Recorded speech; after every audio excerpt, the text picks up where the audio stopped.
I think we have a rather intriguing subject this morning, and I think to understand it, we have to take a general survey of the attitudes of ancient peoples regarding the future. One of the earliest records that we have of the prophetic spirit is an inscription on the basis or base of a statue of the god Nebo of Babylon, probably dated somewhere about 2000 BC. And the god says, "That which has been will be. I am Nebo, the Lord of the writing table."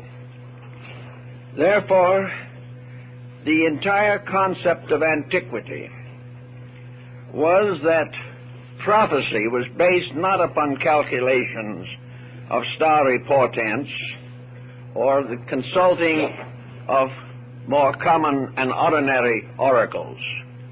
It was based upon the inevitable sequences of cause and effect. Whatever has been will come again if the cause comes again. And the prediction will not be dated in terms of years, but in terms of human relationships, the patterns that are set up in the various complexes of mortal society. The Great War, the last war, has occurred as a symbol in a great many different religions. It is recorded, of course, in the Bible. And probably the word Armageddon is derived from an early Palestinian term.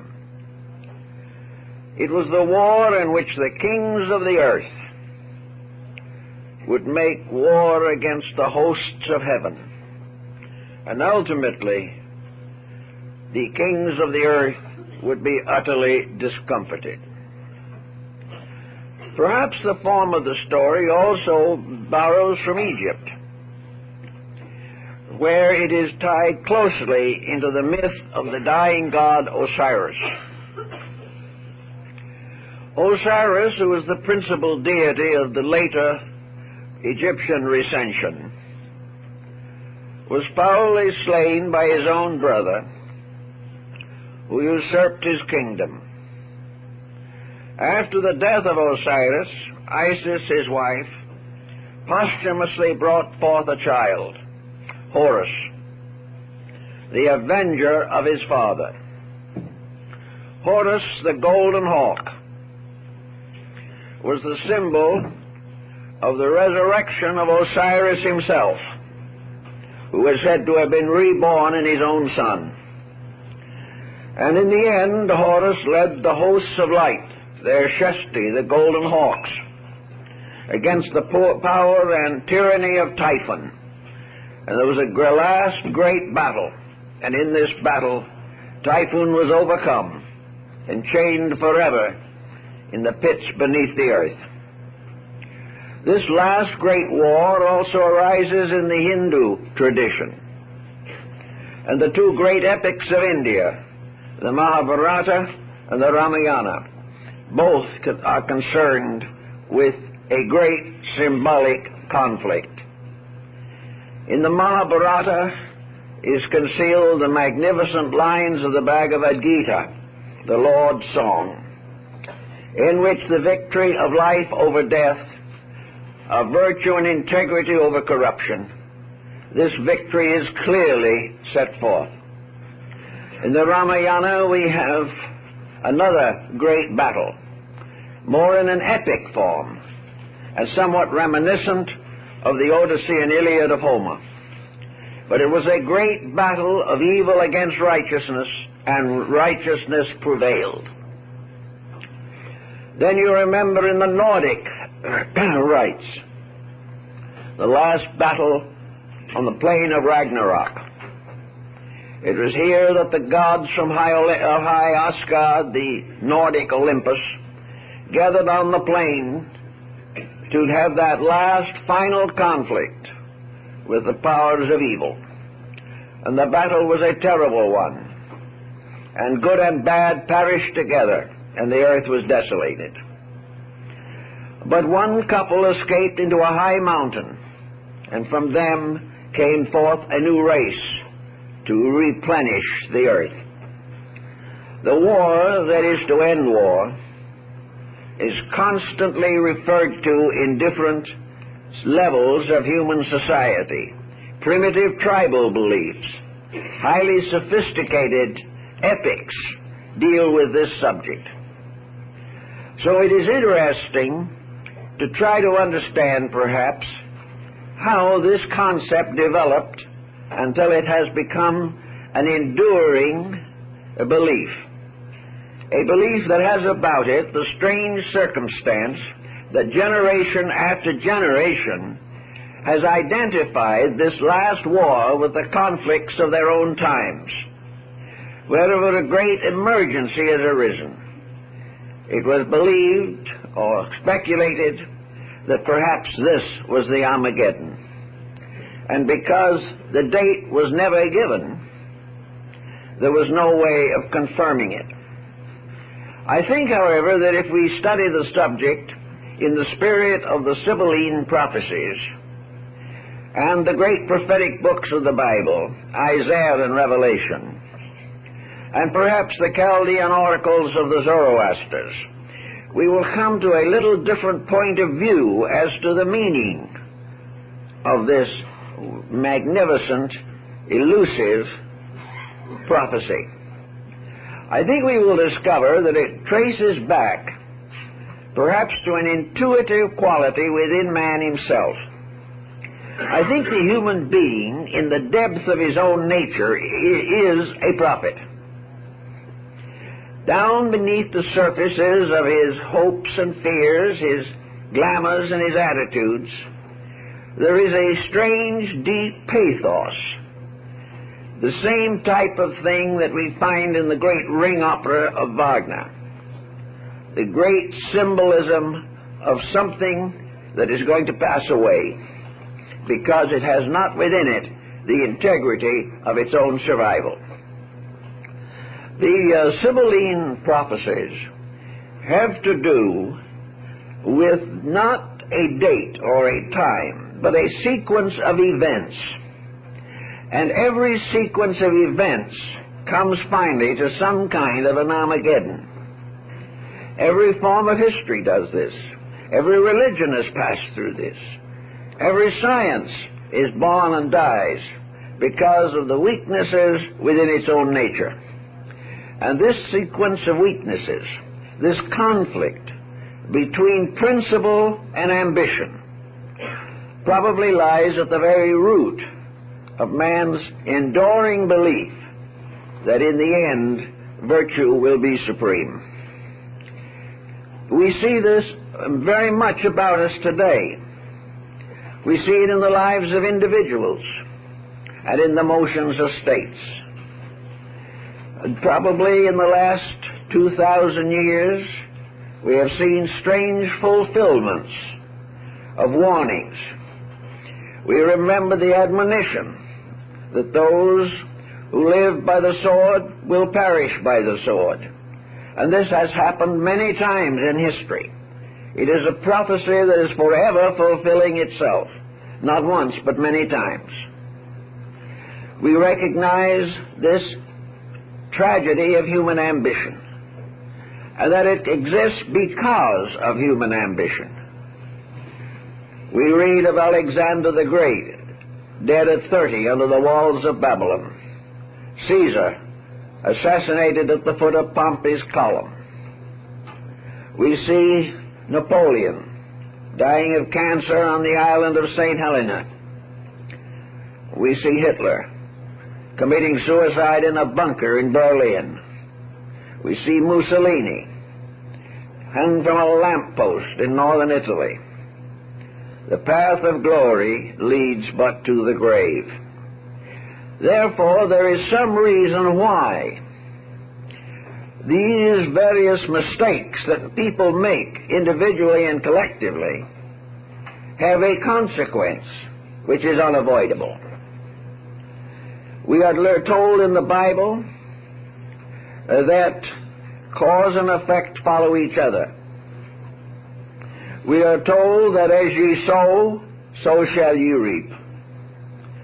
Buddha puts it in slightly different words when he says, effects follow their causes, as the wheel of the cart follows the foot of the oxen. Therefore, wherever there is a causation of catastrophe, and that causation is not transmuted, the evil is not corrected, then in the due course of time, the catastrophe comes. It is unavoidable. And down inside of ourselves we know this, but we do not want to admit it. Each individual wants to be an exception to the law of cause and effect, but no one is an exception.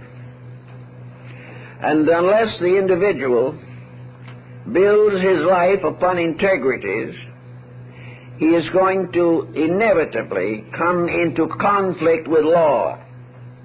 Not man-made law necessarily, but the law governing life itself. For there are principles in the universe which cannot be violated. And I think the whole story of the Armageddon represents the climax of any type of sequence of events in which evil predominates. We find it in our personal lives. We find it in the story of the alcoholic. He feels that he is going to be an exception. Yet if he continues and does not correct his faults, he will die of his own shortcoming. The narcotics addict is in the same condition. There is no way of winning against the common laws of truth and reality which supervise and control all things. Even in business and politics and all the different professions, we are seeing today a great deal of harvesting. We are seeing every day how mistakes have been allowed to pile up, how individuals have placed their own advantage above the common good, and as a result have brought the common good and themselves down into ruin. We are aware that constantly that which is not true comes into conflict with the inevitable patterns of reality which cannot be violated.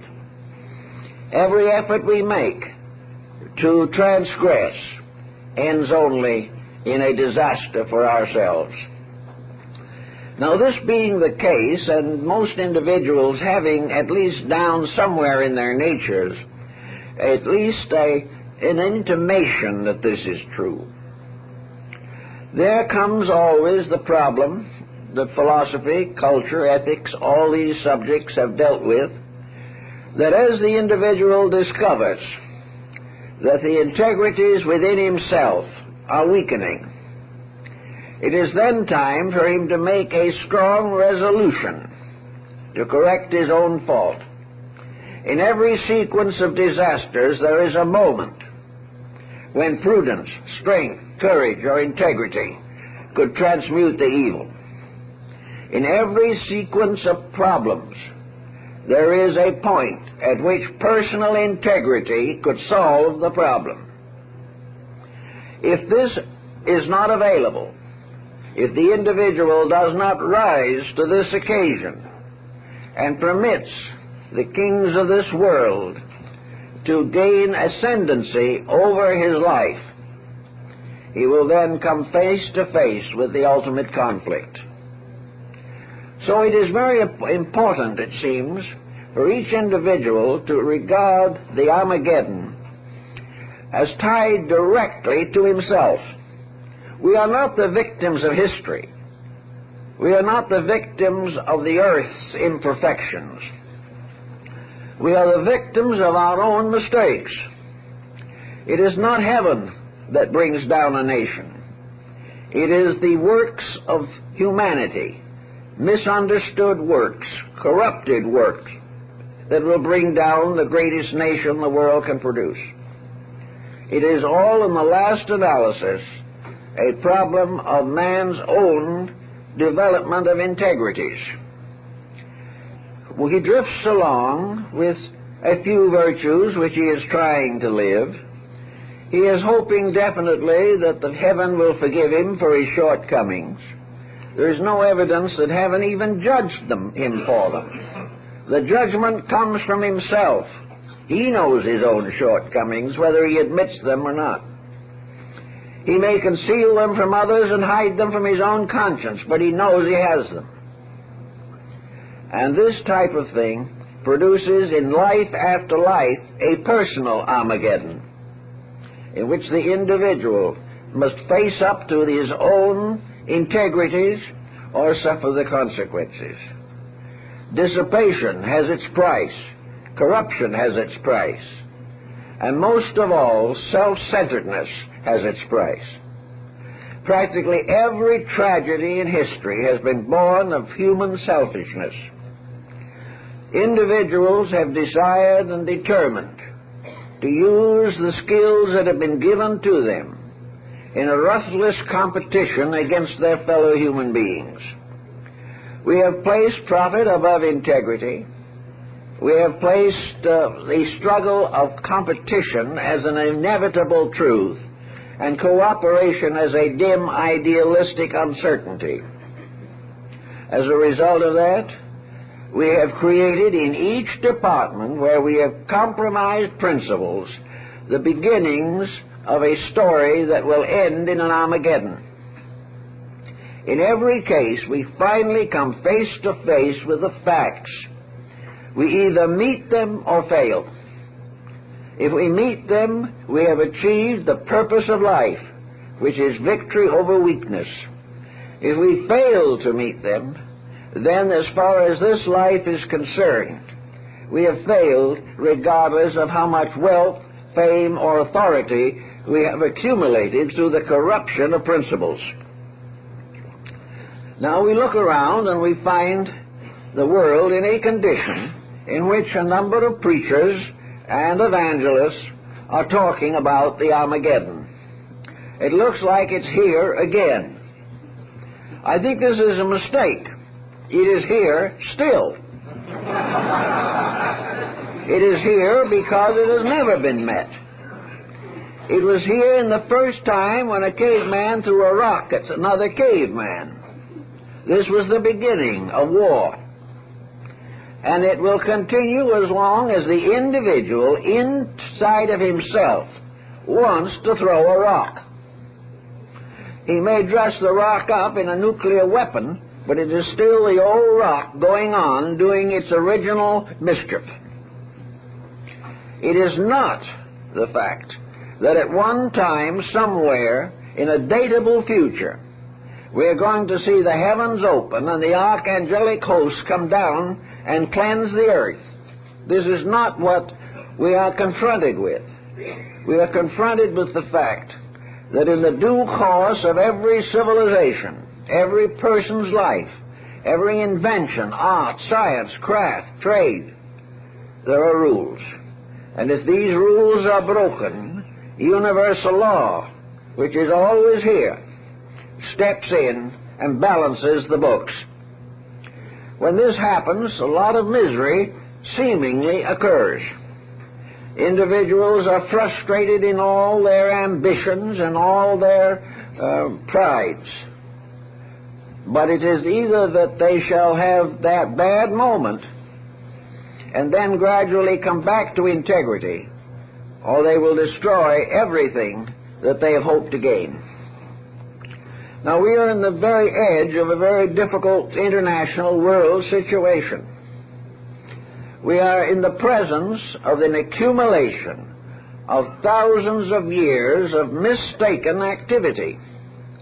Now, in most people's minds, the worst mistakes have been the most pleasant occurrences. The individual has found that it is possible for him to have more money than his neighbor. It is possible for him to be elected to public office and have quite a following.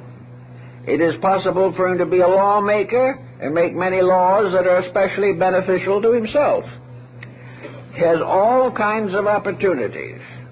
and we see around us a world of trade, of barter, exchange, of investment, of speculation, a world of individuals all working desperately for their own benefit. Now, this is regarded as virtuous. Why shouldn't we go out and work for our own benefit? Why should we give any consideration to anybody else? Why should we put someone else's good whom we don't even know above our own opportunity to do unusually well? The answer is that we are part of a collective, and the moment we begin to corrupt our neighbors, the moment we begin to exploit each other, each man exploits himself, but he doesn't know it. He is gradually building for the complete destruction of the system he has abused. And somewhere along the line there will always be what has been produced by nature over thousands of years. There will be prophets. There will be someone arise who sees the facts, who tries to do something about it. Perhaps he is accepted, more likely he is rejected because he interferes with the personal privileges of the individual. Some cases he has been martyred, in many cases he has been ridiculed. But always along the way there comes a moment or a time in which the facts are available and the individual can learn. This is his big decision, whether he is big enough, wise enough, and virtuous enough to sacrifice something of his own ambitions to accomplish the preservation of the society to which he belongs. If he does not have this desire, he will then drift with it until it all falls apart together. For the problems that destroy society are the injustices allowed to linger within the nature of the human being himself. As long as they are there, trouble will continue. Another field where Armageddon shows up quite repeatedly is in domestic relationships. Young people starting out in marriage are filled with hopes and filled with aspirations. They think they're going to be able to make a wonderful life. But very few sit down for a moment, even before this fatal step is taken, to determine what they are really thinking, what they really believe, what they actually want. Do they really want to build a strong relationship? Or do they want to unite for some type of personal profit? Are they out for something they want to take rather than what they want to give? Are they more inclined to be self-centered? Do their own ambitions transcend the family good? Do they neglect each other or their children in the search of privileges for their own pleasure? If so, they are building up an Armageddon. There'll come a time when perhaps they'll settle down and have a long heart-to-heart talk about it. If something good comes out of that, perhaps the home is preserved. On the other hand, if in this discussion each individual remains set in his ways and determined to have his own way at the cost of all else, then the war breaks out. Then the kings of the earth go to war against the hosts of heaven. For the integrities of life are heaven bestowed, and the inequities come from the hosts of earth. So everywhere we go, anywhere we turn, we will find that there are opportunities to arbitrate the great conflict. Perhaps we can't arbitrate it indefinitely or completely, but if we try, we can always lift a great deal of the burden. We can correct some faults that are possible for us to correct, and in that way add further vitality and endurance to our civilization and our way of life. So in this problem, the problem that has annoyed, worried, or bestirred many people for a long, long time is that what is to happen? And we are told that after the Armageddon, or after the loss of the war of Kurukshetra, after the Golden Hawk has won against the hosts of Typhon, there comes the new heaven and the new earth. Now, this can happen in the individual also. A lot of theologians feel that if an individual turns from a very secular type of life and accepts spiritual instruction and rededicates his career to the service of principles, that he is born again, that he has created inside of himself a new heaven and a new earth, that he has found the strength of peace and integrity and charity and kindness. If these transformations take place within the person, then truly we are facing inside of ourselves the millennium. The old prophets also carried the idea that after the last great war there would be a new heaven and a new earth, not only within us, but within the great world environment in which we live. If the selfishness is taken out of ourselves, the corruption of our natural resources is prevented. If we build our lives upon principles, then we will fail to destroy the planet on which we live. And if we are truly intelligent and wise and thoughtful, then comes the Paraclete, or the Prince of Peace. Then comes a new law and a new cycle of existence, and we shall follow the way of heaven instead of the way of earth. And if we follow the way of heaven, we will be blessed by the virtues and integrities within ourselves. But there is no possible way in which we can pile up a defense of vices which will protect us in an emergency. No matter what we do, unless we change the basic principle of life, making integrity the final criterion of all things, until then we are in danger. We are in danger not because heaven wishes to destroy us, but because we choose to destroy ourselves. So we are all concerned now quite a bit, and we wonder what is going to happen. Are we going to be able to handle this difficulty? Again, we can look about us and see what is happening. We observe all kinds of emergencies arising, and we find, we might almost say, the last desperate stand of that which must inevitably fail. We are witnessing a condition in which, unless there is a major change of integrities, we are not going to be able to solve the problem. We are never going to be able, in military way, to bring peace to the earth. We will never be able, in the exploitation of resources, to attain security. We can never buy our way to peace any more than the Roman Empire could buy its way to peace. All these things have been tried before. We can never control so much that what we control cannot revolt against us. There is only one possibility to the solution of all difficulties, and that is that all the nations and all the beliefs, claiming the same thing, shall obey their own claim, namely, that there is a fundamental integrity, as stated by religion, as supported by philosophy, and as being gradually discovered by science. And if this is not used, then most of our hopes are in vain. On the other hand, there is something else that we have to recognize, namely, that if in our own hearts and minds we make the necessary adjustments, it may well be that just because we are little people without very much authority or power, that we are not going to be able to change the course of history. As individuals, we cannot. It is only as groups that we can have a powerful influence. The more persons who see the facts, the safer the world will become.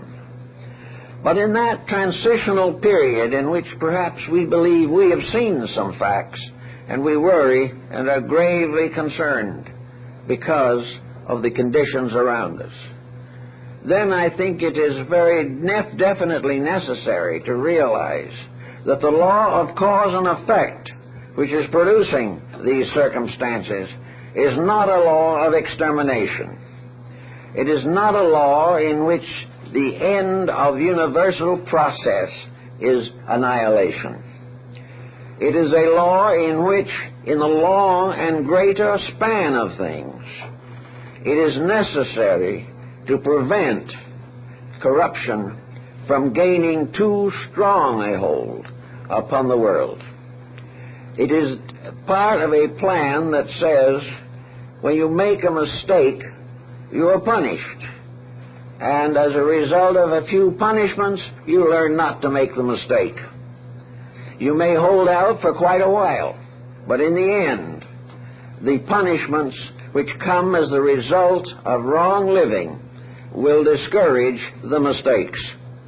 They will not go on. Man will not exterminate himself.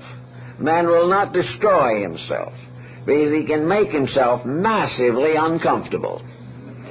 He can get into more scrapes and problems than he ever wants to face. But there is within the human spirit itself an incorruptible, which is going to fight on until it wins. But it has to win in the service of truth. It cannot win in any other way. Many nations of the past have failed and faded away from us. And each of these nations more or less perished as the result of an Armageddon.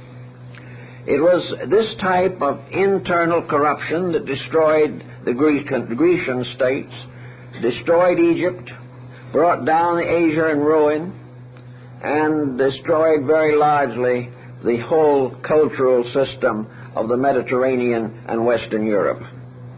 The conditions followed that pattern. Nations have faded away. Whole processes of hope have vanished. And yet humanity has gone on. Humanity is a strangely wonderful, vital thing. It is something that continues and goes on, but leaves behind the ruins of its own mistakes. Now, it's always hoped that the individual will not be forced again to go through so strenuous and perhaps so painful a process of regeneration. The old Rosicrucians referred to the universal reformation, the conscious creation of the army of the Golden Hawk. In the case of the Nordic rites, Odin and the Aces of Mount Asgard gathered together the heroes from the battlefields of life. They gathered up all of those who died in the defense of good causes. And the Valkyrie carried these heroes to the eternal feasting of the gods. And from them was formed the last army that was to protect heaven against the ravages of the underworld. In the Egyptian story, the Golden Hawk, they were the enlightened ones. They were the ones who saw the truth. They were the soldiers of the cross. They were the ones who fought not with guns or swords and spears, but fought with truth, with integrity, with the armament of wisdom, of patience and forgiveness. And this army of the Golden Hawk represents that ever-increasing group of human beings who begin to understand, who are no longer completely dominated by the corruptions of their time. And we see this army forming everywhere, even now. In one nation, there is a great move toward peace. In another nation, there are reforms in the living conditions. In another nation, we have a liberalization of education. In still other areas, different religions are getting together. But where they do not get together, then we have the making of an Armageddon. We have a making of a great struggle based upon an intolerance. Where tolerance exists, there is a new army of light to help causes out. Then we find movements, organizations everywhere, seeking justice, seeking integrity. We have a great revival of religion in many parts of the world as a first defense, because after all, the army of the hawk or the army of the light, must be spiritually integrated, spiritually inspired. It must not expect God to be on its side, but it must be on the side of God. And in these dedications and reconsecrations, thousands, millions of young people who grew up in a generation of atheism and agnosticism are beginning to recognize the tremendous need for spiritual integrities. And gradually this change in human nature is going to result in the development of the protecting army. The army of the light is also being formed. And somewhere along the line, the army of the light must face the army of darkness. And if the light is sincere and honest, then the darkness will be overcome. No corruption can withstand the strength of direct and honorable virtue.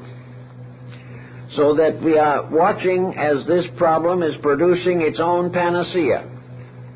There will be an alignment somewhere along the way in which the forces that believe in truth must come head-on into confusion or into collision with the forces who deny the existence of any truth except self-gratification. This may come, but on the other hand, it may simmer down into nothing more or less than a gradual change of point of view. Because millions of people, as soon as they realize that they have support, will turn toward righteousness and turn toward truth, because it is happier, it is more pleasant, more protective of all the values and virtues with which we are concerned.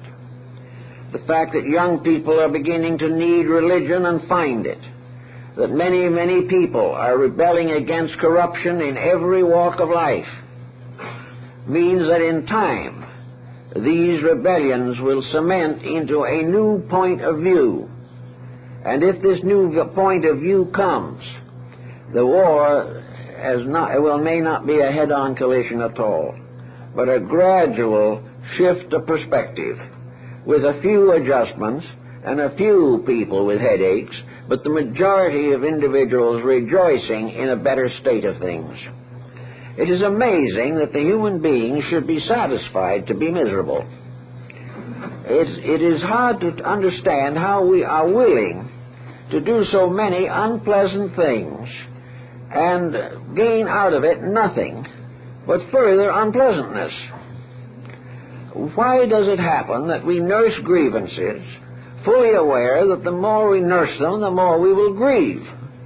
Why not get over the grievance in the first place? Why should we spend a life nursing hatreds? Why should we look back and remember every unhappy thing that has been done to us and completely forget any unhappy things we did to other people? Why do we have these habits? Well, it seems to be that the reason we have them is because they are part of a common heritage of ignorance to which we are all indebted. An inheritance of it's always been that way, therefore it always will be. My ancestors didn't like each other, why should I?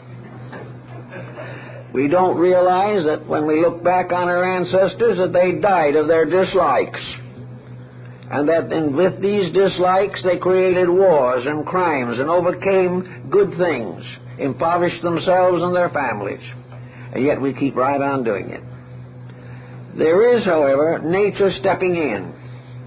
Nature knows that there is a potential for solution inside of the human being. That down at the very depths of ourselves, we are honorable. That regardless of all the incrustations of errors that surface us, the depths are honest. Because at the very root and source and depth of ourselves is the divine principle by which we exist. The Spirit in us, the divine power in us, is uncorrupted. But it is bound and burdened. It is imprisoned within a pattern of attitudes, a way of selfishness, and an endless determination to gratify our superficial desires. We have just refused to permit the best part of ourselves to come through.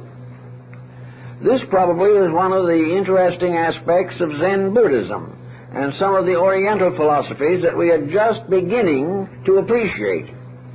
Nearly all of them are based upon one basic principle: be still and know that I am God. In quiet meditation, in relaxation away from worldly possessions, detachments from false ambitions, the individual finally can reach communion with himself.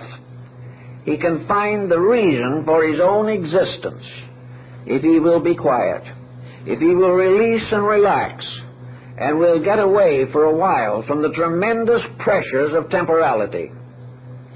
If he will get over the idea that he has to have a bigger house, or that he needs another swimming pool, or that his car is an antique because it's 6 months old, he will have a little time for something else.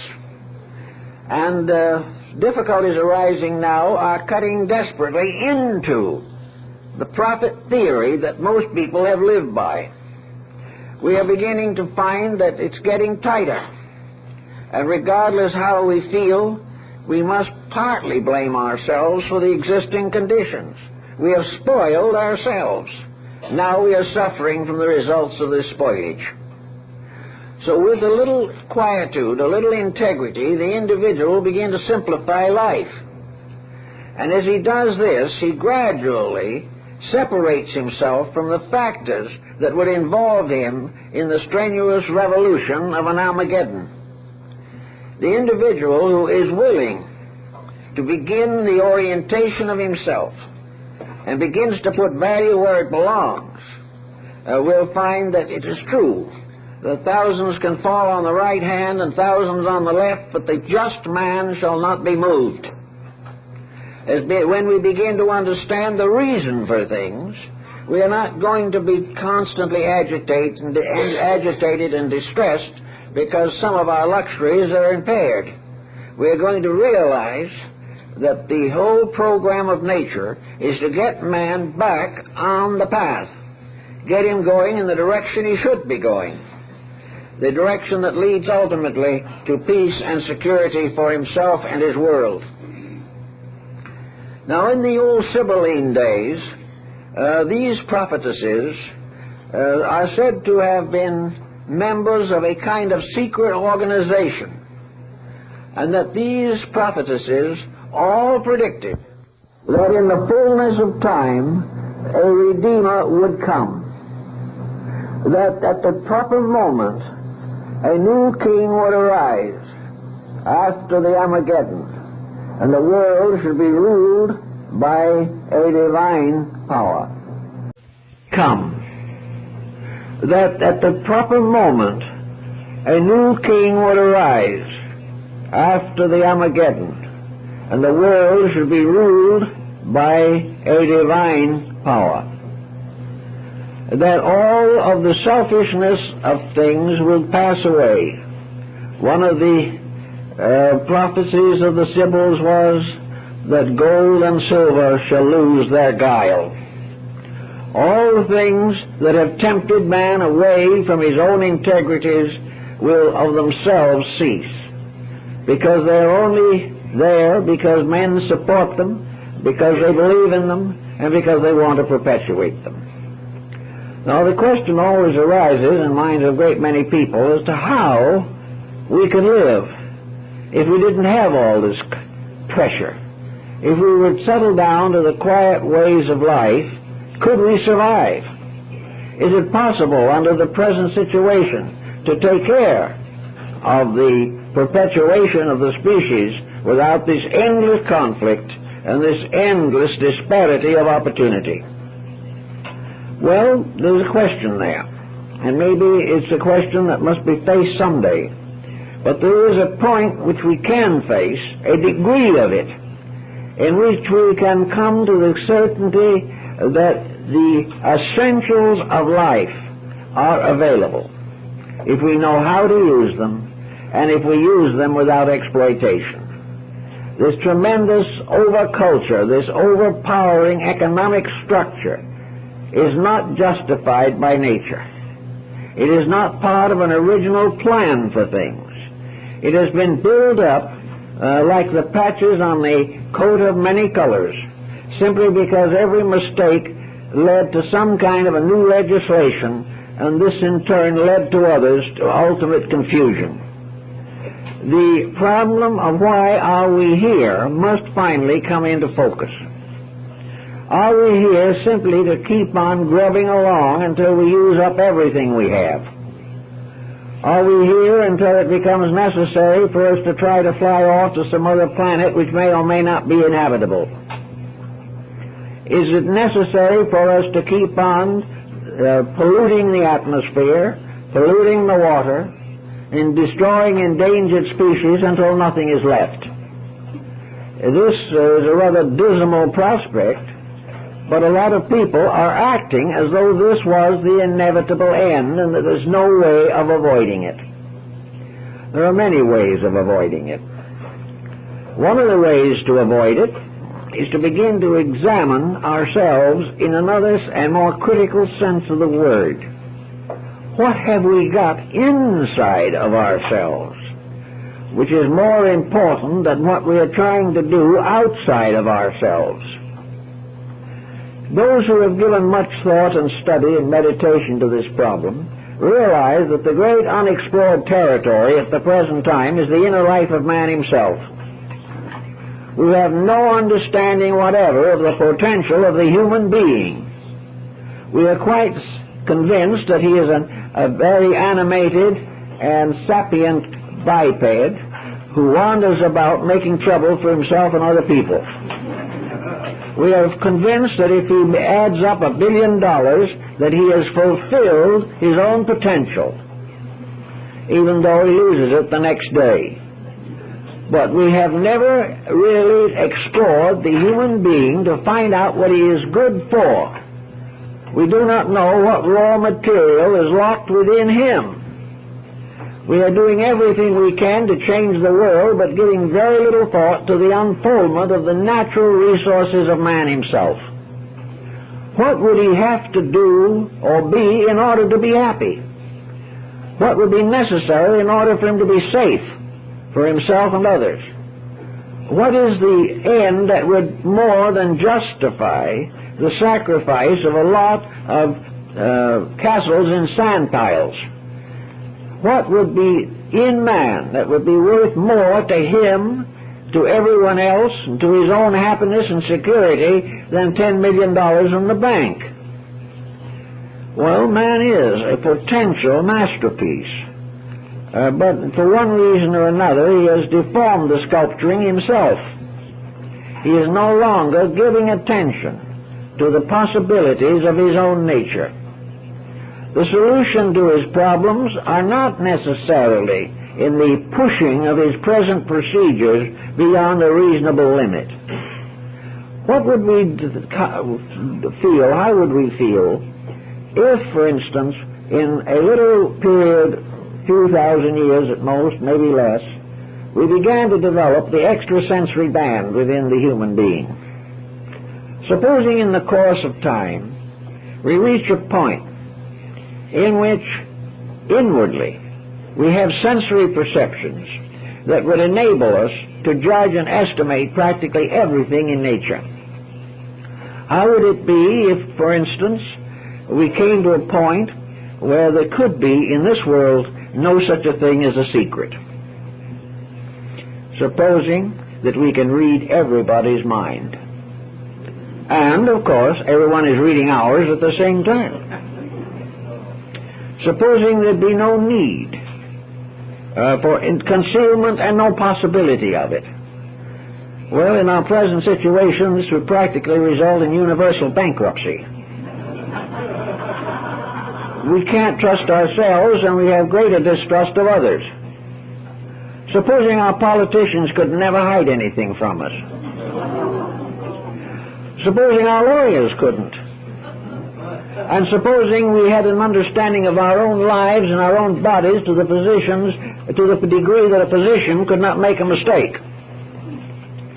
And supposing all of this costs nothing, because we are born with it. All right, suppose in the same length of time and under the same conditions we reorganize our theory of nutrition. Perhaps our nutritional theory isn't just exactly right. Perhaps the greater part of our nutrition should not come from the earth, but from light, from the power of energies in space. Supposing the individual could survive indefinitely by developing the abilities of his own magnetic field. Supposing he could travel by teleportation. Perhaps every faculty and power that has been fictionally used in magic is natural and possible to him, with a complete regeneration of his motivations. Perhaps then he could realize that the moment he is selfish, this entire world of beauty begins to collapse around him. While he is unselfish, it is there. Freed from a great many things, he doesn't have to be lazy. Today, if we got a little money or something of that nature, we sit down in front of a television set and spend the rest of our time wasting it. Supposing instead of that, this new perspective on things gave us an entirely different orientation to what life was about. That we have countless ways of gaining greater insights, exploring, discovering, enjoying, recognizing the common friendships and kinships of life, and that in a gentle and friendly way we could live with each other. Perhaps under a few of those circumstances we might observe that the need for constant policing and countless legislative protection might greatly diminish. We wouldn't need it. The individual would not need the protection that is necessary because he is not honorable in his relationships. Albert Hubbard years ago made a rather interesting statement on business. He said every individual is now receiving a salary 5 times what it seems to be. If he is getting $50 a week, which was a big money in those days, it is because he is entitled to $500, and his real salary is $500. But he has to deduct from that the $450 that other people have to spend to take care of him and make sure he knows what he's doing. Supposing we had these skills and abilities, suppose also we had a new religious concept, that we realize fully and clearly from inward experience, the inward source of all faith, that we beheld more or less the heavens opening and the divine plan unfolding before us, that no longer we had to believe in anything, we knew. We also would learn to know in that time how to protect life, how to prolong it. We would learn how to normalize populations. We would know how to combat aging processes. We would also realize that without perversion and corruption, the resources of the earth would survive and carry a much greater population than we have today. It is selfishness that is destroying the power of the earth to provide us with what we need. So if this new time came, in which we did things right, where we had time for music and art, where we had time for friendship, and time to unfold the tremendous creativities within ourselves, that in each one of us is the artist. Each of us can be the mathematician to explore the universe. Each one of us can be the psychology to investigate the inner structure of our own souls. With these possibilities, a great part of the corruptions of life would be overcome. And we could possibly move into a new way of life, a new heaven and a new earth, a universal reformation, in which out of the sorrow, sickness, and weariness of our own mistakes, we are beginning to see the end that we should know and understand and work with every day. Now we are also concerned, as this Armageddon problem grows stronger in our minds, we are more and more concerned with finding ways to pinpoint it. that actually each person must realize that the Armageddon in his own life is more or less the result of opposite forces locked in conflict. There was an old saying that the prophet, when he would do good, evil was ever nigh unto him. And this is the problem with the individual. He is constantly torn between his charities and his selfishness. He is constantly torn between serving others and protecting self-interest. His ambitions lure him away not only from the natural joys of life, but also undermine his health and surround him with ambitious followings who are ready to destroy him any minute for their own gain. How are we going to meet this problem that is in our lives every day? That hardly a day goes by when we pick up a telephone or anything else when there isn't a little conflict of some kind introduced into our way of life. If we are therefore allowed to sit down for a moment, we estimate our problem, and then we're likely to say to ourselves, well, I'll do the best I can, which means we will do what is most profitable at the moment. Principles are ignored. We just do not have the courage to challenge security.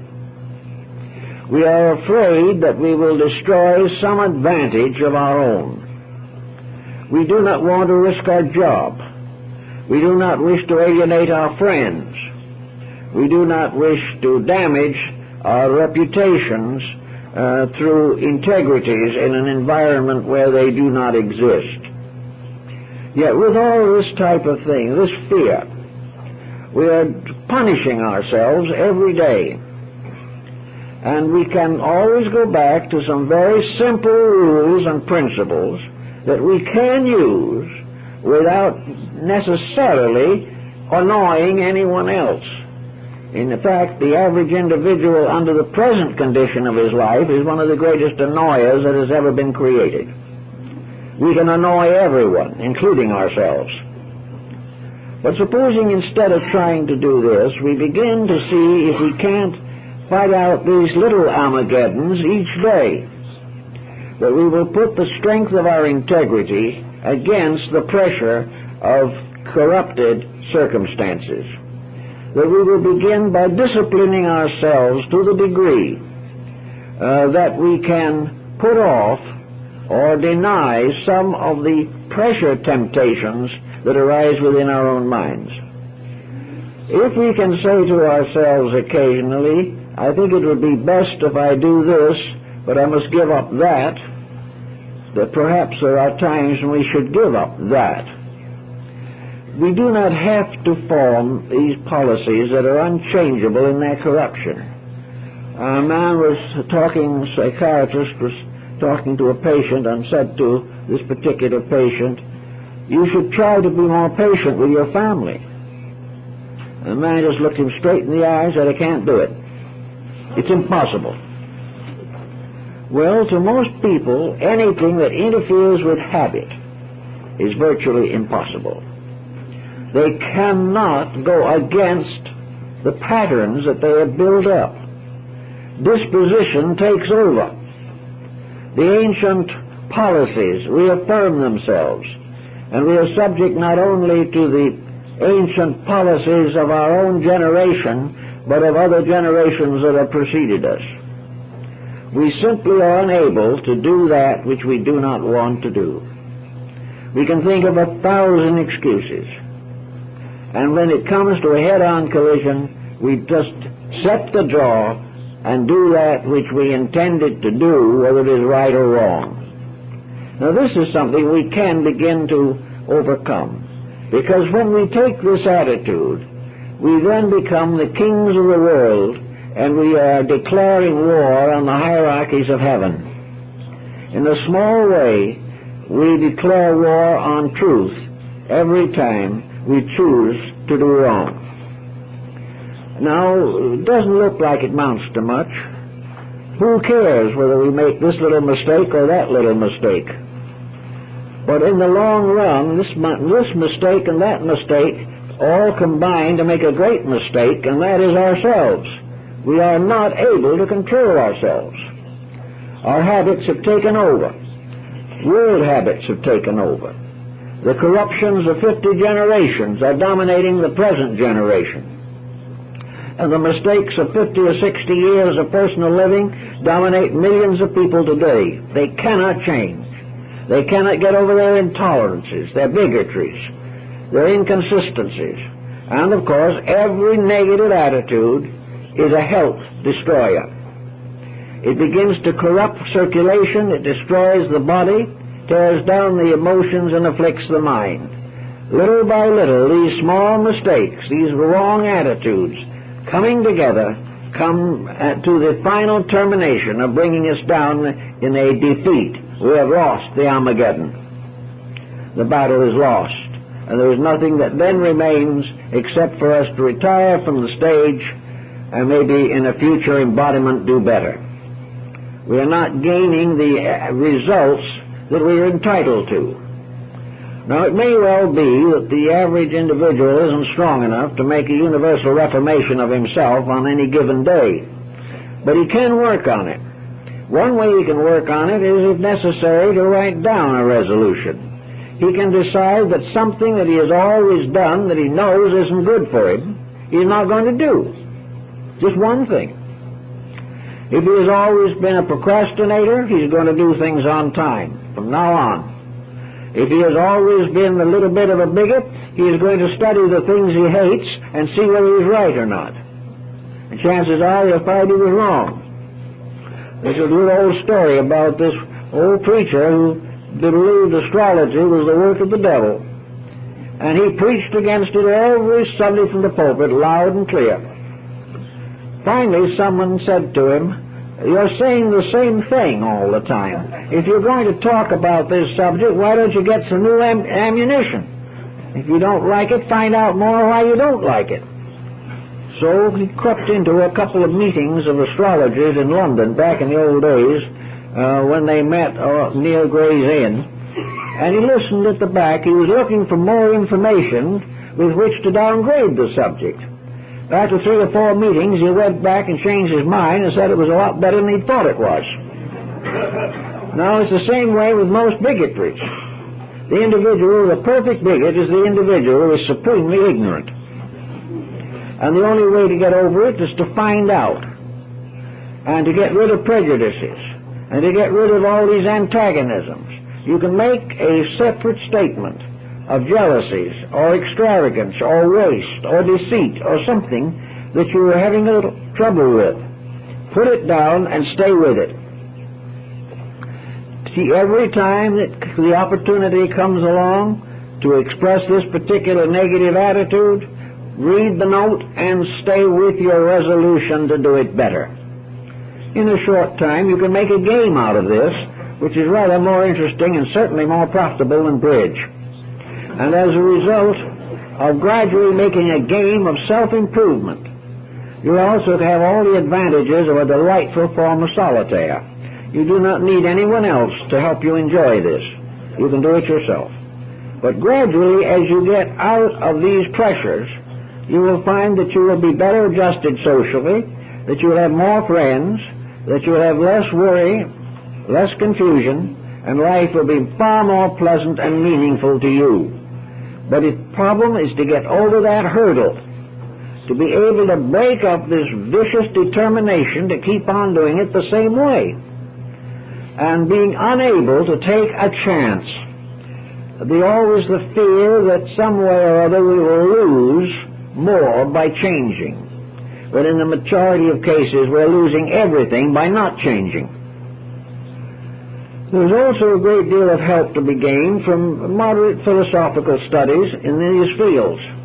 If we really understand the great teachings of the past, or some of the better teachings of the present, we will find a great deal of ground for insights into the various problems that beset us.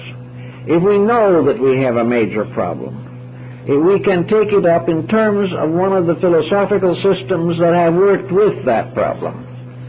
There is really no problem that can arise in human nature which has not been at some time pretty thoroughly ventilated. Long ago, maybe thousands of years ago, the answer to your problem was formulated, and it was a good answer. But the average person today has never even heard of the answer. So that it requires a little study, a little research in your chosen field of personal redemption to find out what you really need and how to get about it, what the solution is, why it is necessary, and why common sense can support you in making the necessary changes.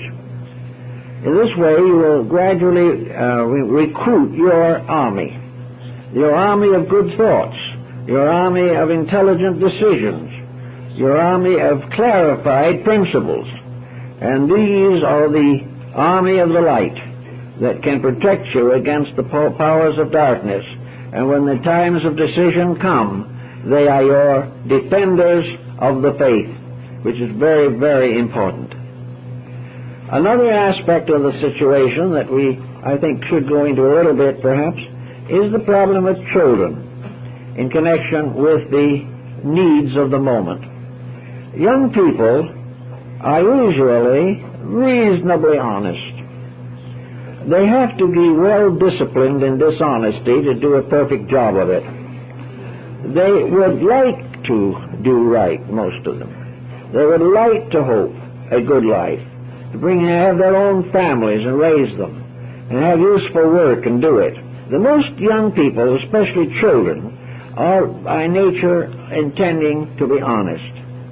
They've had no instruction to speak of in this problem of the building of character.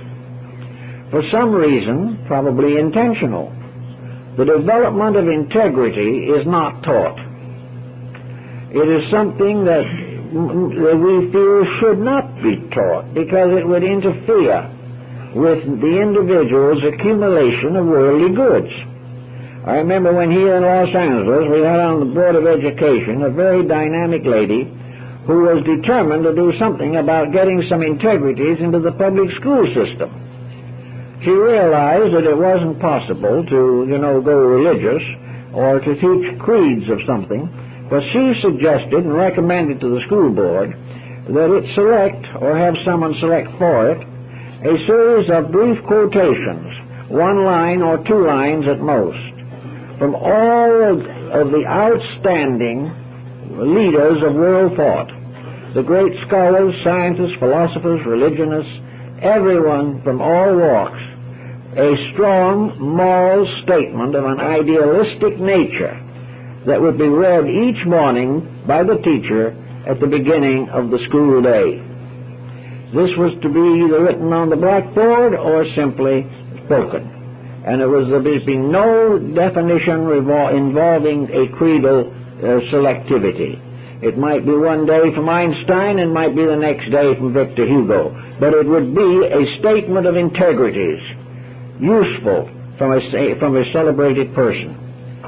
The woman had hardly got the idea out of her mouth before an adamant lady in the back seat got up, and she said, "I don't want anything like that to happen." She said, "If you do things like that and you teach my boy to be honest, he'll be a failure." This is the way the approach has been. We are afraid that ideals will damage our economic status. We believe that it is more important to keep the individual competitive, make him believe that he has got to cheat his way to the top, than it is for him to have the type of instruction that would make him a good citizen, a good husband, a good son, or a good father. These problems we are afraid of.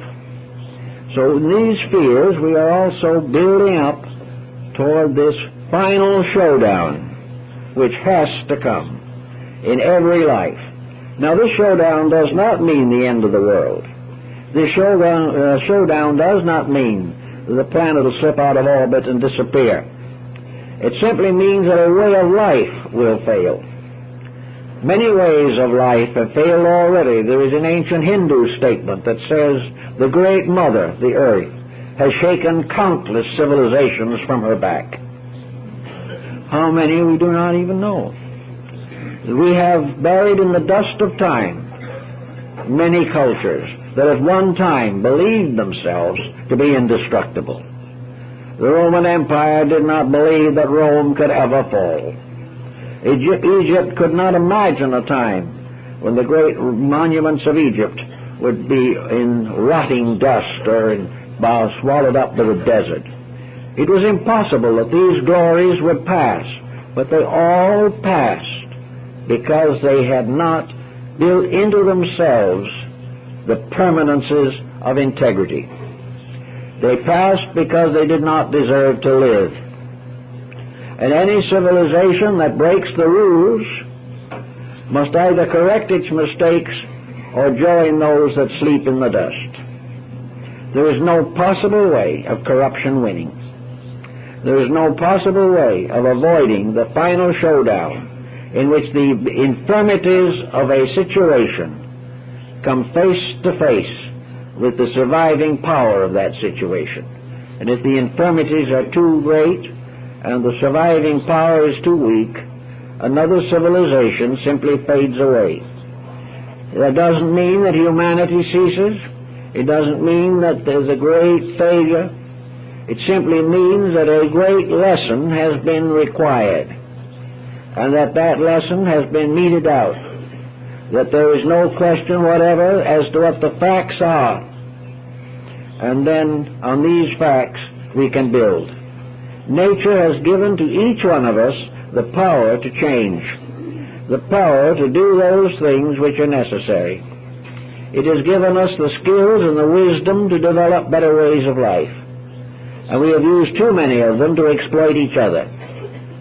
Thus we come finally to the Armageddon. We come finally in every walk of life to that time in which we must stand up and be counted. We are either going with the truth or against it. And there is no middle ground, no compromise possible. There is no procrastination that will solve anything. It is up to us to make within ourselves a whole series of little Armageddons in which we have fought out our own mistakes one by one and won the fight. Little by little, gaining control of the weaknesses and delinquencies of our own mental and emotional compositions, and finally facing into the problem of the world. And if enough of us have defeated ignorance in ourselves, if we have gained the strength to stand with principles, if enough accomplish this, the Armageddon will be solved and the powers of light will be the winners. And if they are the winners, then there will be this new heaven and the new earth, which is based upon the virtues of enlightened human beings uniting to protect the society which they wish to preserve. There is no reason why we shouldn't live in a beautiful garden. There's no reason why the best land on earth should be given over to battlefields. These things represent not humanity, but the lack of it. They would come not because we are brighter and stronger and more intelligent and more resourceful, but because we are very foolish and selfish and self-centered and self-destroying. So it starts with us. We can do what we please about it. But if we do what is right, we become part of the army of light that is going to defend principles. If we compromise, we will be part of the army of darkness, and the battle of light and darkness, of truth and error, of wisdom and ignorance, of virtue and vice. This conflict goes on and on until, in the long run, regardless of anything we attempt to avoid, in the long run, each of us must win. But we make a terrible fight out of it. We have many miseries we do not need. We have many tragedies we could avoid. We have many disappointments that are unnecessary. And right now, I think it's very important to think about some of these things because of the condition of the world in which we live. We are beginning to see clearly that the old way of things that has given us nearly 8,000 wars is not going to give us peace. The only war that can end in peace is the war in which we fight only with the weapons of integrity. The only war that can end in peace is the one which virtue wins without force. It is not force that wins, it is integrity. It is not the strength of armament, but the strength of character that is the first line of defense. And while we have not that line of defense, though the weapons that we have will only be used to kill more of each other. It is integrity that must win. And that victory will be a victory of peace and not of strife. We will never be able to battle our way to peace. No matter what we do, the battle will only raise up new enemies, new ghosts, lay new foundations for bitterness and hatred, add up to the continuous effort of mankind to revenge itself from previous difficulties. All this will go on and on until we realize that the great victory is the final victory of peace over selfishness, self-centeredness, and personal ambition. When we are willing to do what is right and do what is necessary, we will have that new kingdom, that new heaven and earth, and we will find that we can live together and build together, and something of the eternal childhood of things will come back. Mencius pointed out that the most important thing in the world is the child spirit, and that when the individual gets rid of the child spirit in the process of growing up, he becomes a disillusioned fool, because the child spirit that sees beauty in everything and finds gnomes under toadstools is the spirit which can bring a new birth. And actually, perhaps in the millennium, if it comes, we will all be children again. Children loving and living in a world of brightness and of joy and of friendship. Children with an infinite believing. And also these children in families whose own life is such that we can infinitely believe in them. That there will be no more conflicts, no more stupidity, no more foolishness. And that the way of life as we know it will go, and we will find a childhood that is very beautiful. The childhood of everything being fresh and filled with hope, because we are not the ones who are constantly killing hope. We cannot kill hope and faith and love and have a good world.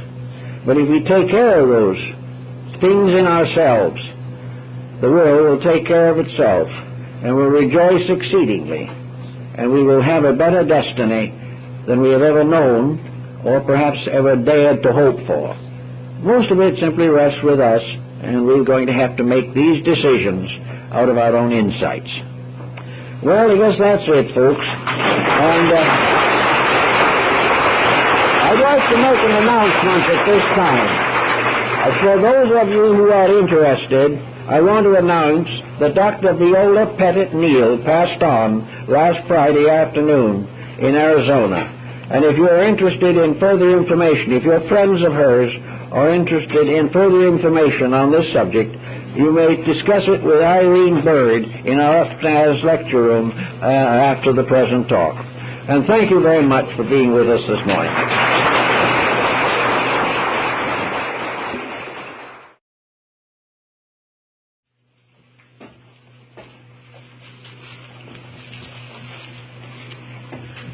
I think we have a rather intriguing subject this morning, and I think to understand it, we have to take a general survey of the attitudes of ancient peoples regarding the future.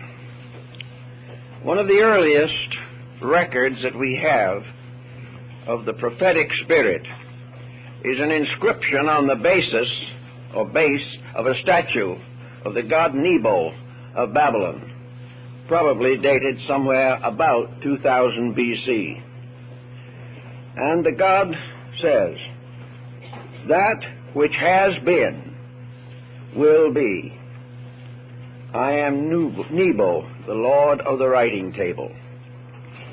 Therefore, the entire concept of antiquity was that prophecy was based not upon calculations of starry portents or the consulting of more common and ordinary oracles. It was based upon the inevitable sequences of cause and effect. Whatever has been will come again if the cause comes again. And the prediction will not be dated in terms of years, but in terms of human relationships, the patterns that are set up in the various complexes of mortal society. The Great War, the last war, has occurred as a symbol in a great many different religions. It is recorded, of course, in the Bible. And probably the word Armageddon is derived from an early Palestinian term. It was the war in which the kings of the earth would make war against the hosts of heaven. Then you remember in the Nordic rites, the last battle on the plain of Ragnarok. It was here that the gods from high Asgard, the Nordic Olympus, gathered on the plain to have that last final conflict with the powers of evil. And the battle was a terrible one. And good and bad perished together, and the earth was desolated. But one couple escaped into a high mountain, and from them came forth a new race to replenish the earth. The war that is to end war is constantly referred to in different levels of human society. Primitive tribal beliefs, highly sophisticated epics deal with this subject. So it is interesting to try to understand, perhaps, how this concept developed until it has become an enduring belief. A belief that has about it the strange circumstance that generation after generation has identified this last war with the conflicts of their own times.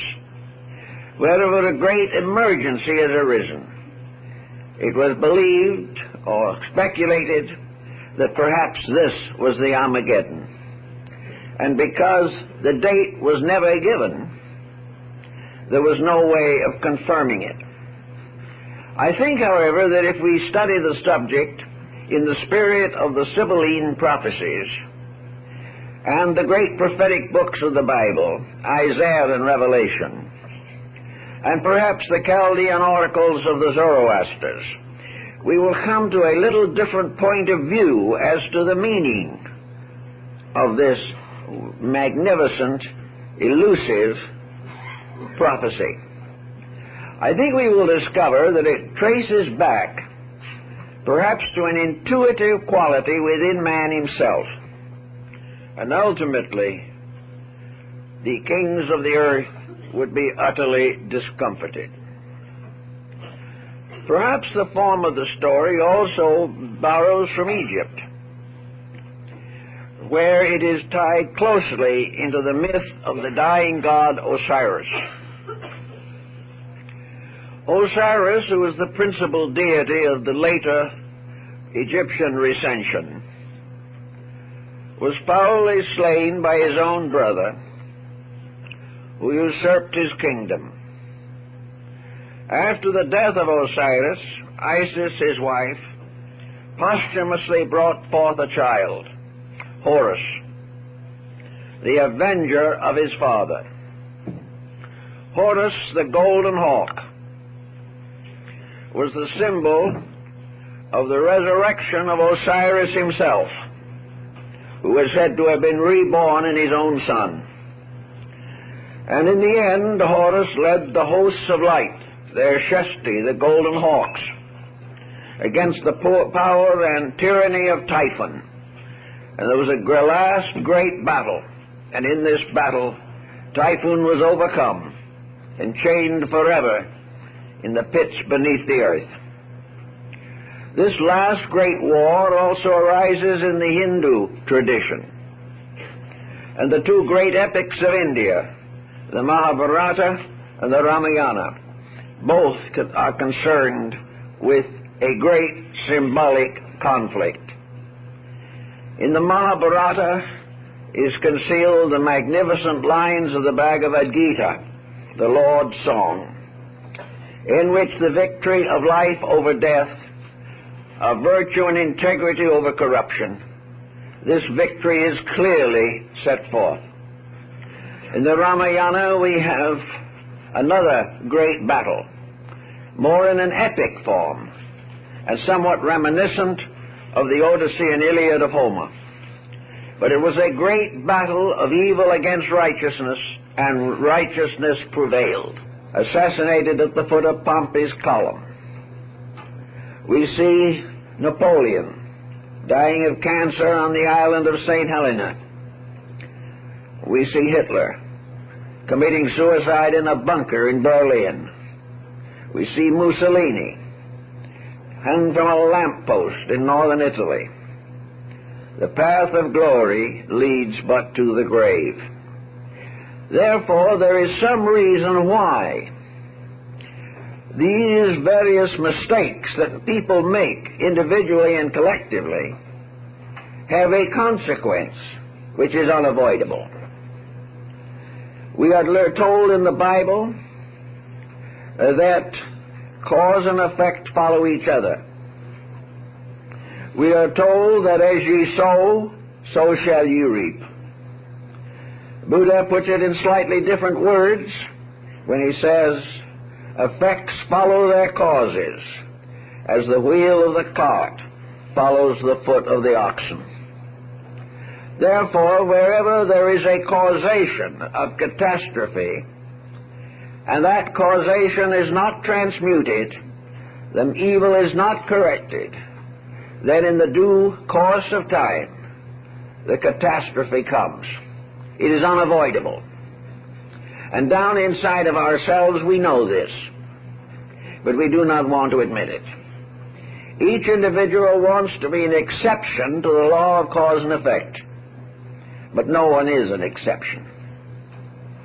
And unless the individual builds his life upon integrities, he is going to inevitably come into conflict with law.